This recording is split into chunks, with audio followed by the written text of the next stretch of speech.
Luka Doncic and Slovenia fall to Greece in a FIBA World Cup preparation game. But what did we see from Luka and the Slovenians? We'll talk about that and more.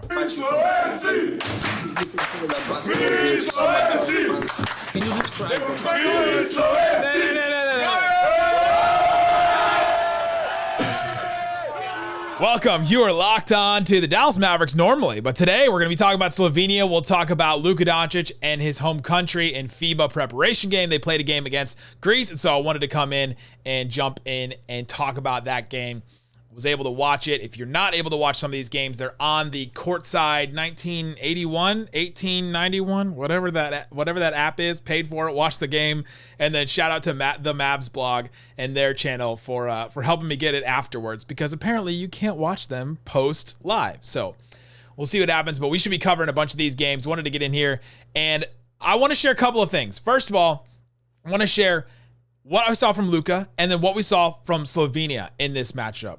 So just to clarify, this is the World Cup. This is the competition that's going to be happening. FIBA World Cup, a bunch of teams are going to be in it. A bunch of NBA players are going to be in it. Isaac and I are going to cover these games like they're Mavericks games. However, these are just preparation games. These are friendlies. These are just, warming up into it. These are preseason games, basically, like this one that we're talking about today. So Slovenia loses to Greece 98-91. Luka Doncic, I thought, had a really good game in this one. Let's start with what I saw from Luka. 21 points, 10 boards, 14 assists. He had some bad turnovers in this one. I want to talk about his passing so much, but I'm going to start here. He looks slimmer. He looks quicker than when we last saw him, which is better. I don't think he looks drastically like, oh my gosh, just best shape of his life, incredible. But I think he looks good. And I think he looks a little bit better than what we saw towards the end of the season. That's the thing that everybody's going to be talking about. That's the thing that I think you're worried about and thinking about when it comes to his play for the Dallas Mavericks. Now, that being said, his passing was incredible in this game. Like, just absolutely next level, something that we've come accustomed to with Luka Doncic, but the way that he was hitting some of these passes today, like, it was just so crisp, so perfect. It's one of the things that makes this Slovenia team actually good, is that Luka can hit you wherever you are in whatever spot that you're in. There's so many different passes that just really stood out to me in this game. He had an incredible full court outlet pass. We'll talk about that in a second. He had another one where he was at half court and did a no-look bounce pass from half court, did a bounce pass to Jordan Morgan, their new center. We'll talk about him a little bit later. He had another one where he's at the end of the second quarter. He's on the baseline. He's getting double teamed, which got double teamed all the time in this game. He faked a fadeaway. He looks like he's about to take a fadeaway shot. He falls back, does the Dirk fade back. But instead of actually taking the shot, he whips a no-look pass over to Cancar and he hits the three. An incredible pass from Luka. It was just a clinic from Luka. Like I said, 14 assists in this game. His passing was just on another level. And Luka seems to do that in some of these games where he's trying to get back into the rhythm of things. He hasn't played an organized basketball game since April 10th. It's August. I mean, it is... There are 3 months in between the 2 months that we just talked about. It's wild how long it's been since Luka has played a basketball game. And so with this, he tries to get his passing in. He tries to, he had to pass a lot because of some of the double teams and things like that. But if you wanted a big positive in this one, it was his passing. Just incredible. The other thing that I kind of touched on just then was his outlet passes. He had 3 or 4 full court outlet passes off of a made basket or even a missed basket where he hit, Jordan Morgan, who's their center, who's like this 6'8", really athletic, quick guy. He hit Cancar in one of them. Like he hits them, and we don't see that from the Mavericks at all. Like, we don't see the Mavericks get out and run under Rick Carlisle or under Jason Kidd so far. And I think that's something that they need to do, especially now that they have a couple more athletes. You've got Josh Green, who can definitely do this. Jaden Hardy, that's quick. Kyrie even is quick and can get out in transition. We just need to see a little bit more of that for the Mavericks. Get some easy baskets. And Slovenia was able to do that in this one. They just took advantage of Luka's just incredible pinpoint passes in some of these. I mean, these guys are not even all by themselves either sometimes when he's throwing these outlet passes and throwing these like go-ahead, hit-ahead passes. But Luka's just such a good passer that he can hit these guys wherever they are and wherever they're being. So passing, incredible. Luka is a passing clinic in this one. Just absolutely great on this one. He also is still just as strong. He did cut some weight. You can tell. Mentioned he looked a little bit slimmer. He's still just as strong. I mean, I saw somebody on Twitter mention, wow, I hope Luka can still bully ball and do that.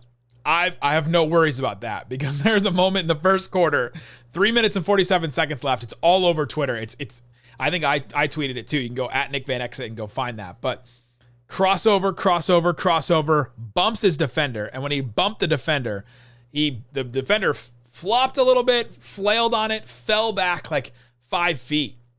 And just like Luka looks at him, stops, looks down at him, and then he baits Papagiannis, the center, to jump into him. And then he gets the N1 and hits the shot. I mean, it was just pure asshole Luka. Incredible play from him in the first quarter. And it just was like, yes, Luka basketball is back. I was just so excited to see it back and to be ready for it. And that was a moment that I think encapsulated all of that. But goes back to my point that he's still just as strong, just as big, just as hard to stay in front of, and also hard to stay in front of because he's quick, but also he's huge.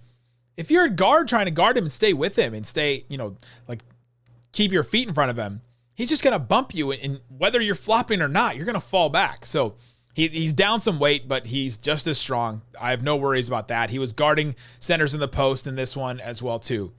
The other thing with Luka I think that we do need to talk about a little bit is the Luka boo-boos.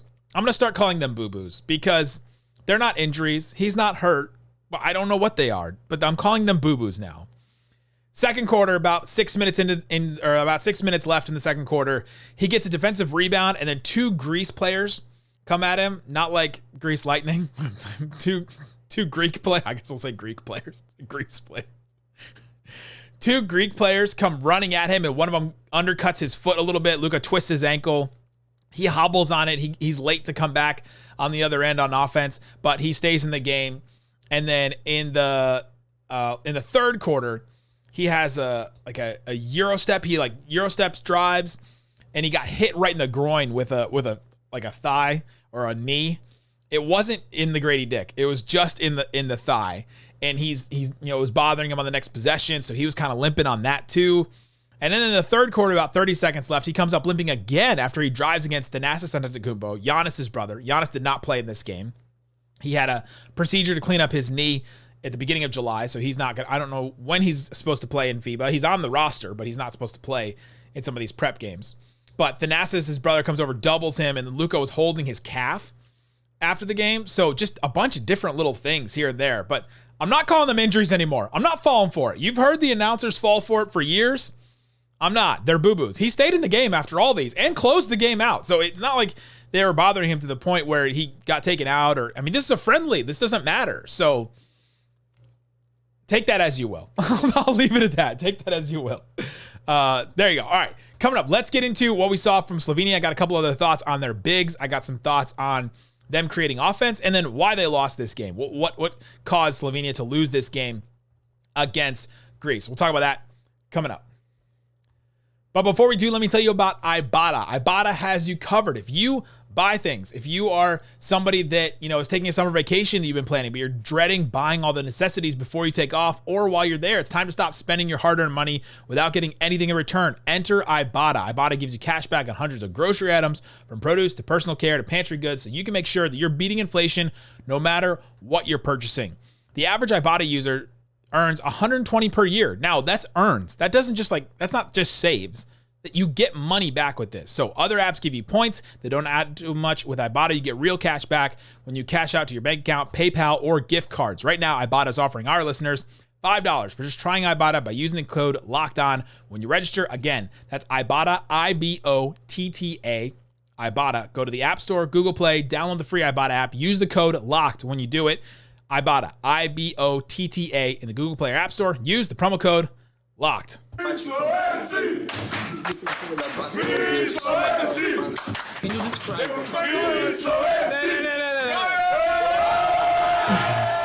All right, we talked about Luka Doncic, what I saw from Luka Doncic. Let's talk about this Slovenia team because it's kind of the same team we've seen for a while. They started Luka. They started Vlatko Cancar from the Denver Nuggets. They started Zoran Dragic, Goran's brother, is another kind of wing. Jaka Blazic also started. And then Jordan Morgan is the new one that at least myself, I hadn't seen on a Slovenia team. He just got nationalized recently, I guess. He's undrafted. He went undrafted in the NBA in 2014, played 4 years at Michigan from 2010 to 2014, and then and now he's been playing overseas for a while, and so now he's the starting center for Slovenia right now.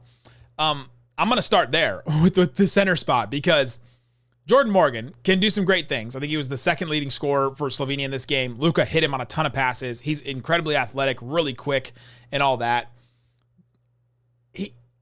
He's very small for a center. He's 6'8", and Luka is taller than him. So I'm not even sure he's 6'8", but he's listed at that. Jordan Morgan, by the way, played with Tim Hardaway Jr. at Michigan for 3 years, by the way. I was looking at that saying he had to have played with him, and I just looked it up, and he did.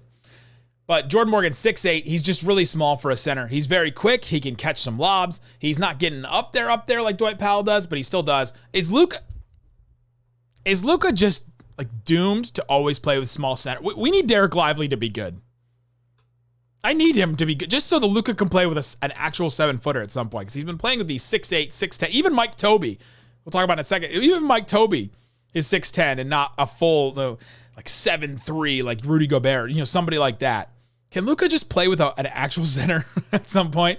But Jordan Morgan brought some good things to this game. I like his ability to, he can handle the ball a little bit. He caught some of Luka's passes. His ability to get out and transition was huge in this game. He scored 3 or 4 times just on outlet passes from Luka.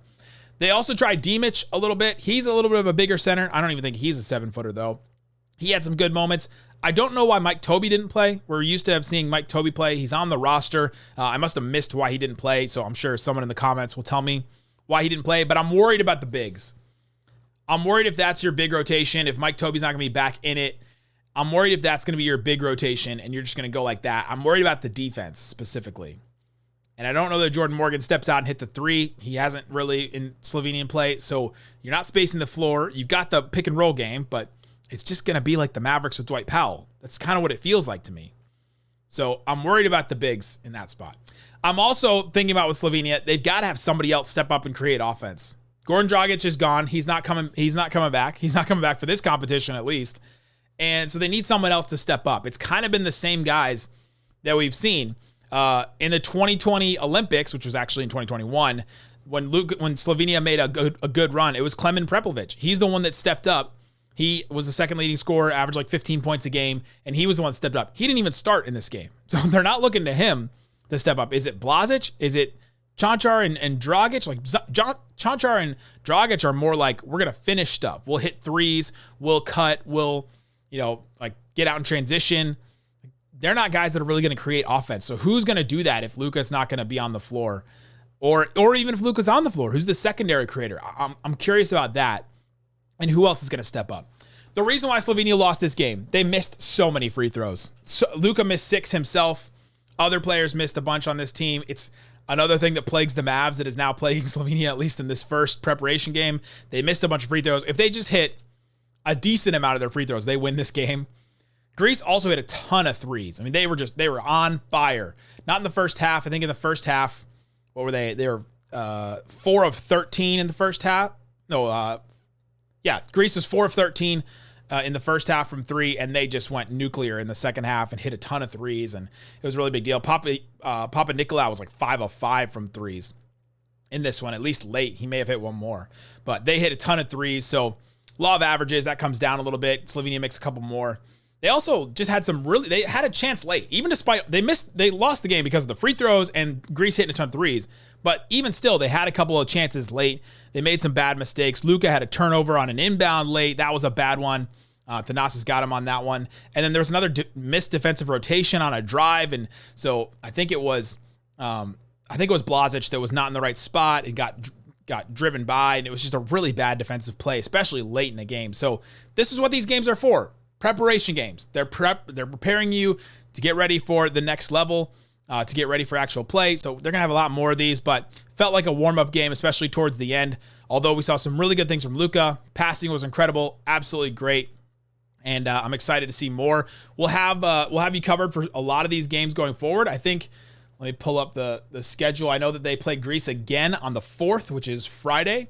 So I'll probably do something on that as well. I'll also be covering some of the Australia ones as well, because Josh Green and Dante Exum are on those teams. So I'm excited to see how much they play. We'll see how much those guys play. Dwight Powell on Canada too. I'll check in on him. But I know at least Slovenia's next game is on Friday, the 4th, and then Slovenia will play Croatia next Tuesday, so we'll have some of that covered for you. Guys, thanks so much for hanging out with us. We'll have another episode for you tonight, and peace out. Boom.